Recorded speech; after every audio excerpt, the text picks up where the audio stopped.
Hi, how are you all doing? So welcome back to my channel. Today we are discussing about the viscosity. This is the continuous thing, okay? So about this viscosity, first point is it is defined as the shear stress required to produce unit rate of shear strain. So here stress will be the pressure applied. So shear stress means here we are giving a certain amount of pressure which will be producing a unit rate of shear strain. Shear strain means a kind of force, okay? Due to the pressure exerted, we are getting a force called here shear strain. So I hope you will understand this. So next is see here, molasses and molten bitumen are the examples of highly viscous liquids. So these are the liquid forms which are obtained by two main processes here. I think you know about molasses and molten bitumen, which is nothing but asphalt.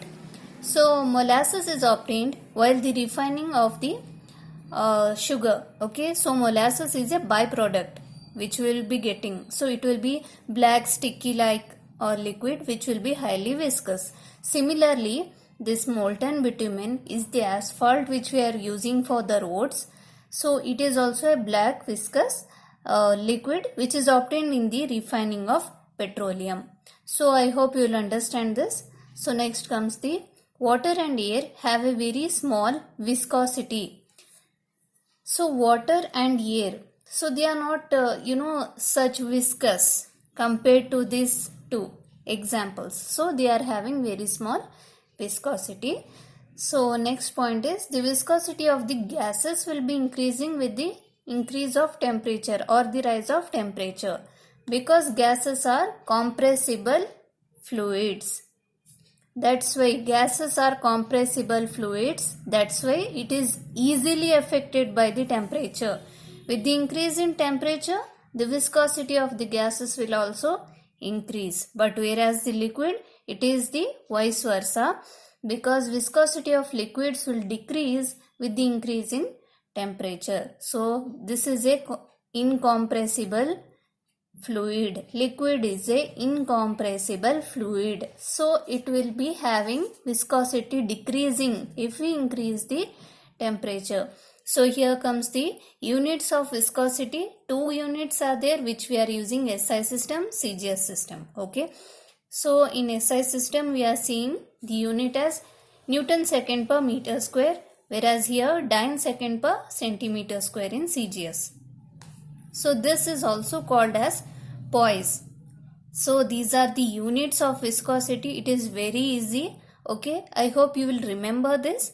Just see here, 1 poise will be equal to 0.1 Newton second per meter square, and 1 centipoise will be equal to 10 power minus 3 Newton second per meter square.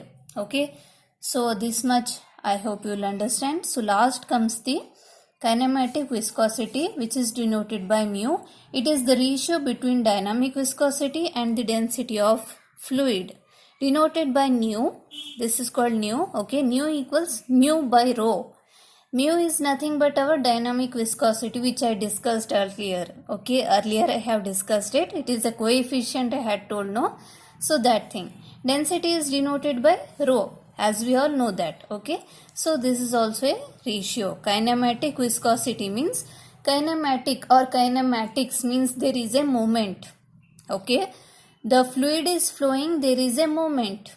Kinematic means it is continuously in moving direction only, in moving way only, in moving condition. So the fluid which is continuously moving, for that we are calculating kinematic viscosity.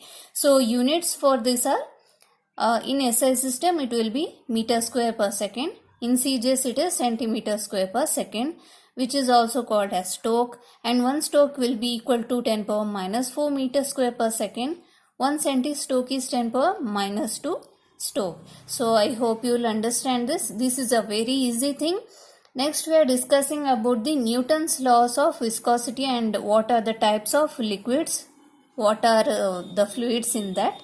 So I will hope you will understand this whole thing, and very soon we will be completing this unit also as well. Okay, thank you.